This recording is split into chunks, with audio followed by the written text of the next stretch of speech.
This particular webinar is on importance of project management in civil construction industry. So just let's see what are the things we are going to see here. So first of all, I'll tell you a brief about this whole webinar. So we are going to first understand what is a project. Okay, so what project is? I guess you all know what a project is, but we are going to look at the legit definition of a project, and then we'll move on to what is project management, who are project managers, and how is the trend going on in the industries right now as far as project management is. So we'll look into that, and then we will see if there is any software or any virtual machine that can help us in making our work easier as far as project management is concerned. So that also we'll see what kind of software is it, how it is helpful, what other softwares are there in the market, and then we'll conclude the session by seeing that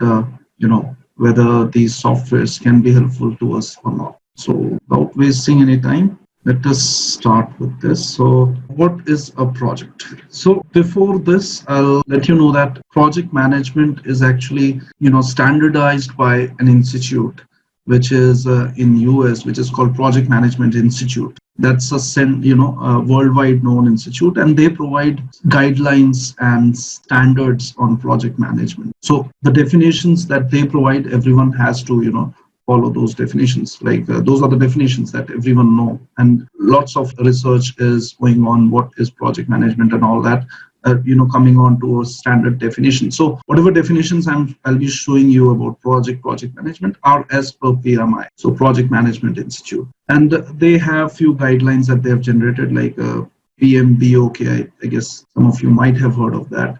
It is called Project Management, a Body of Knowledge. So there are various editions in that standard. They have guidelines on what project is, what are the processes and everything. That's whenever you are studying project management or whenever you are going through it, you have to go through those guidelines and follow those. So now, what is a project? So if you look at this definition, it says that a project is temporary in that it has a defined beginning and end in time, and therefore defined scope and resources. So this means that project is something which is temporary. That means it is going to get over. So that means if something is temporary, certainly means that you are trying to achieve a target.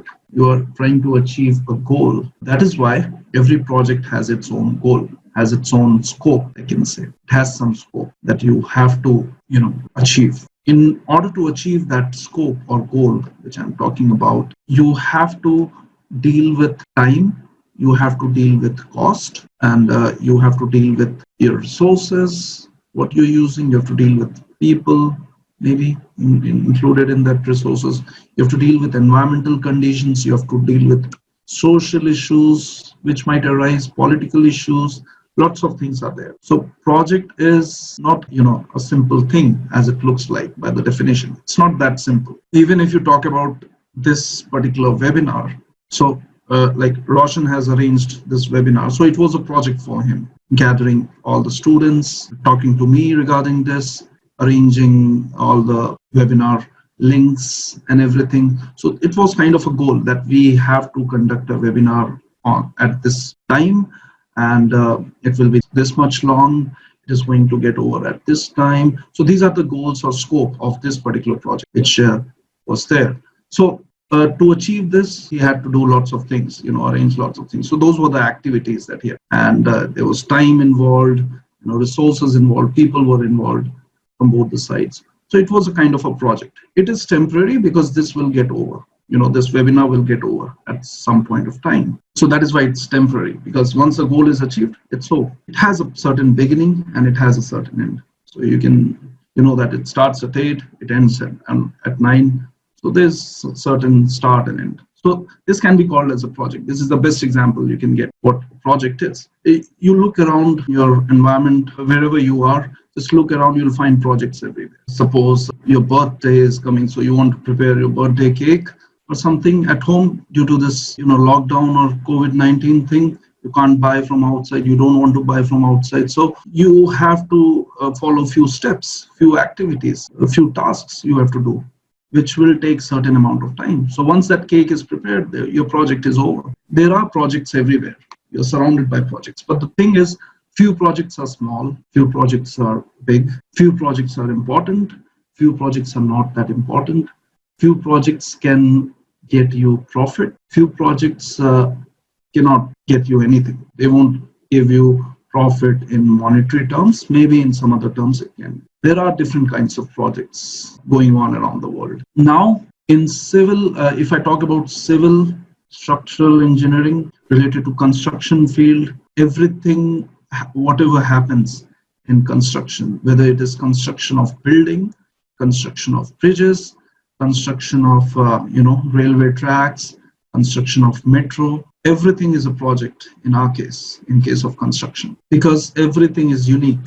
It's not like it's and it is temporary, of course. Once a building is constructed, it's over. The construction is over. The building is there. Now you don't need to construct anything. It's over and your project is over. You can move on to the next project, constructing another building, another bridge, another hotel or something like that. So projects are temporary, even in case of big projects or small projects. Now let's see what other things are there as far as projects are concerned.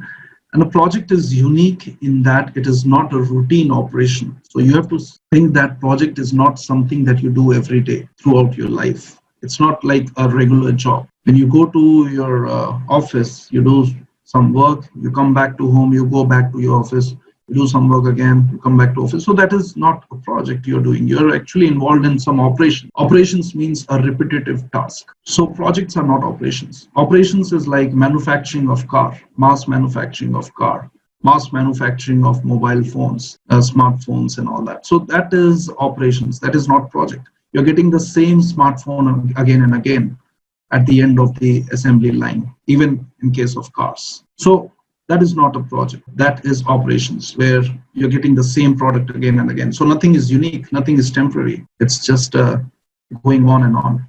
So projects should be unique if you have to call them a project. So a project is unique in that it is not a routine operation, but a specific set of operations assigned, designed to accomplish a singular goal. There is a certain goal associated to a project. So a project team often includes people who don't usually work together, sometimes from different organizations and across multiple geographies. So project is something which is unique. You know that it is unique. I just told you about uniqueness of a project. Since project is unique, and that's the reason it has not been done before, so it's unique. And now, to do something unique which has not been done before, you need people who are expert in those departments which are required to achieve the goals of the project. So you want best people for each of those departments. You might not be surrounded by those people at the time when you were planning for that project. So you can collaborate different groups of people, from different parts of the world as well on a certain project. So people from around the globe can also work on a single project. Nowadays we have cloud, so I think everyone can work on a cloud collaboration, share files and everything through internet, have meetings and everything. So projects usually include people, who don't usually work together, but they are working together just because of that project, because that project needs them to work together.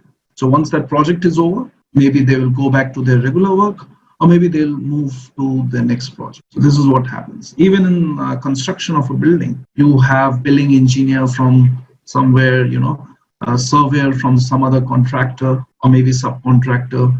You might have site engineers are from client side, site engineers are also from contractor side. Then there are MEP engineers from certain contractors, or maybe from your client side as well. So all of these people, from clients, from contractor, from subcontractor, maybe even the laborers that are working, they're the part of the project as well. So you as an engineer have not met those laborers during your regular work, but when you're working on a project, they're the part of the project. So you're actually interacting with them, interacting with the team and everyone, interacting with your clients, interacting with your customers. That is actually the stakeholders, the people who get affected by your project, who will get benefit from your project. So there are certain people that you have to work with in order to attain the objectives of a project. That is why it is something which doesn't happen regularly. It's not something which you do regularly, but when you do it very, in detailed manner, and do with all the planning and everything, because you don't want to lose those important time that you've spent in a project, and even the cost. The huge cost is involved in projects, and especially the construction projects. So moving on, the development of software for an improved, these are the examples of a project, by the way. The development of software for an improved business process, that's again an example of a project. It is something unique. Some new software has to be developed for a company. The construction of a building or bridge.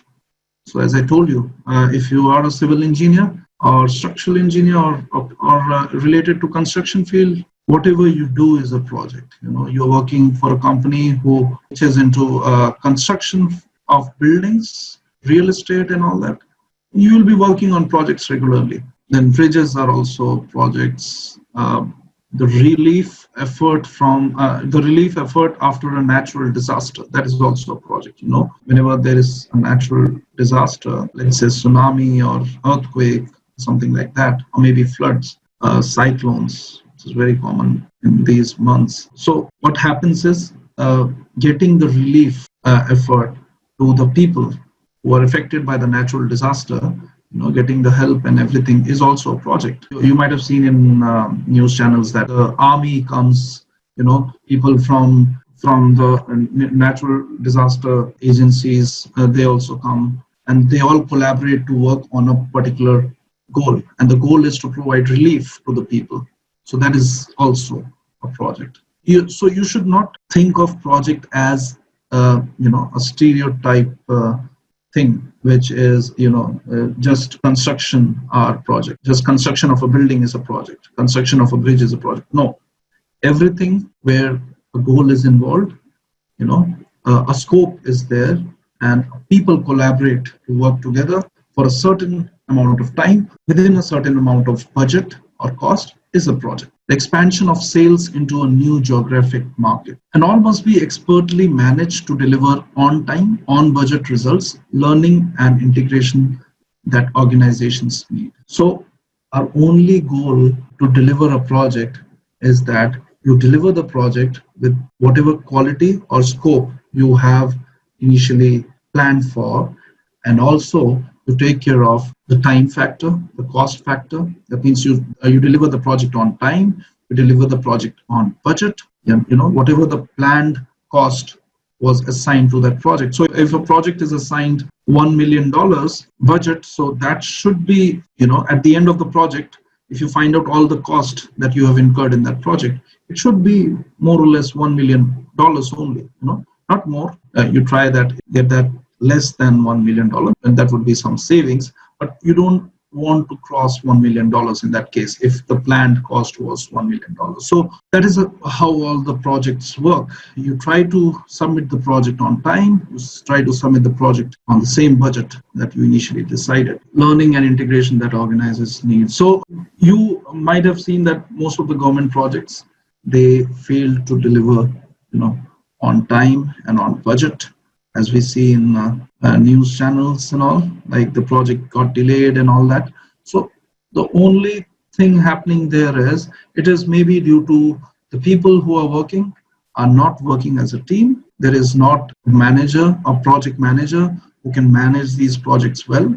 Maybe there is a problem with the funding. So again, that goes to the project manager. Again, if project manager is not able to manage everything properly, is not able to take care of the time, cost and scope of the project along with the quality, then your project will fail. If your project exceeds time, if your project exceeds budget, or if your project doesn't deliver the scope or the goals, that means your project has failed. So you need to understand here is that success in projects or getting the projects delivered on time and on budget is a big thing. It's not common. You might have heard of this, that it's not very common. That's why we are discussing project management. That's why project management is a topic. Otherwise, if delivering these projects was very easy, we could have delivered on time, we could have delivered on budget every time, but it is not the case. We have seen that most of the time we are not able to deliver the projects on time, on budget. or with whatever goals or results we wanted it to be. So that's why it's very difficult to get all the results that we want from a project. And that's the reason it becomes very important. So let's see what is project management. Introduction to project management. So project management is the application of knowledge, skills, tools, and techniques to project activities to meet the project requirements. And let me tell you that this particular definition of project management is as per PMBOK. That means from the PMI, Project Management Institute that I told you, US, because they have all the standards for the project management stuffs. So project management is the application of knowledge, skills, tools, and techniques to project activities to meet the project requirements. So inside a project, there are lots of activities that you have to complete in order to complete a certain project. Ultimately, you want to complete a project in a certain amount of time and with certain amount of cost. Now, inside a project, there are lots of activities that you have to deal with. A big project has smaller activities. If you want to prepare a birthday cake, then there are lots of activities in that. You have to buy the materials from the market. Then next step is put everything at place, mix few things and put that into the oven. And like this, you move step by step forward. I don't know how a cake is made, so I can't give an example in that case. But still, I guess you understood. Like you have multiple activities which you have to, finish in order to finish a project. So that's why we are here. The word project activities is mentioned. Activities are the small steps inside a project that you have to take. Once you study about project management later on, you will find out that these are the activities that we need to manage the most. Like where these activities are happening, what's the start of this activity, what's the end of that activity, how much this activity is finished, how much that activity is finished. So it all goes around activities only. Like activities are your ultimate goals. You need to finish all the activities on time. The very basic goal of all the project managers is to finish the activities on time. If you can finish all the activities of a project on time, you can finish the project on time. That's the simple rule of project management. So that's how project managers approach a project. They care about activities more than the project itself. You don't need to care about the big picture. You can just care about the process, and those are the activities in this case. So these project activities, that's the reason they are mentioned in this definition. So project management is the application of knowledge. Now, what do you need in order to manage these project activities, in order to take care of these project activities to meet the project requirements? What do you need? So that's written here that you need knowledge, you need skills, you need tools, you need techniques. Okay, you need these things and the application of these things in order to meet the project requirements or project goals. And you have to apply your knowledge, your skills, tools, techniques to these project activities in order to meet the project goals or project requirements. So that's the definition of project management. It might look simple, but there are lots of things going on in this definition, which you can see. So here, knowledge about projects you'll get from experience, right? If you're a BTech, so you might have some knowledge about these projects. You might have read in your course maybe, or if you have done internship somewhere, or you have taken training from somewhere, so you might have some knowledge about what projects are. Or maybe now if you are attending this webinar, you might get some knowledge about projects, but still you have to in this case, the knowledge which it says is the knowledge about the projects in a particular field. So if you are into construction, so you should have knowledge about construction projects if you want to manage construction. Skills, what are the skills? Now, what do you mean by skills? Skills are simply like mathematical skills. You need good mathematical skills to be a project manager. You need IT skills, handling the softwares, at least Microsoft Excel you should know in order to manage a very small project. So those kinds of skills. And they can be communication skills. You should have good communication skills, accounting skills, purchasing skills, leadership skills, because you have to manage lots of people. So you should have leadership skills. If you don't have leadership skills, you can't manage people. Managing projects simply means managing people in case of big projects, because people will do your work. If you can't manage people, you can't finish those work. So that is why in case of bigger projects, managing project simply means managing people. So in that case, leadership will help you. Communication skills will help you. So that's why skills. Tools, there are various tools that you can use. Tools can also mean software, various virtual machines that you have. The one that we are going to discuss in this webinar is Primavera P6. That's one of those tools that you can use for project management. Microsoft Project is another tool that can be used. That's a little outdated, but still that once regarded as one of the softwares. But now we have this Primavera P6, which has taken over all other software. That's the best in the market right now. And techniques, there can be various techniques to handle a few things here and there. So this was about project management, what the project management is. Let's look more into detail.